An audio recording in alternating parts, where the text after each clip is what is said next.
మరొక breaking news అయితే రావడం జరిగింది. తెలంగాణ ఇప్పుడే ఘోర రోడ్డు ప్రమాదం అయితే సంభవించిందనమాట.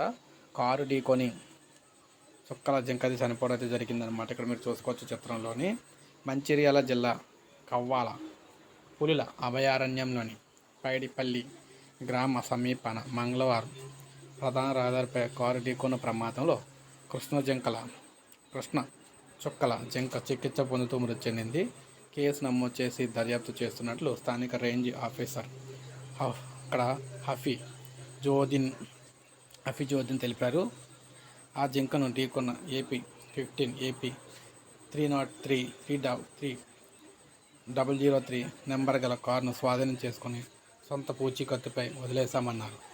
జైపూర్కు చెందిన ఓ పత్రికా విలేకరి తన కుటుంబ సభ్యులతో ఆదిలాబాద్ జిల్లాలోని ఇంద్రవెల్లి మండలం కెస్లాపూర్ నాగోబా జాతరకు వెళుతూ ఉండగా ప్రమాదం జరిగిందన్నారు. ఆ జింక మృతదేహాన్ని ఫారెస్ట్ సెక్షన్ బీట్ ఆఫీసర్లు శ్రావంతి వెంకటేష్ రైమోద్దిల్లు స్వాధీనం చేసుకొని స్థానిక అడవిలో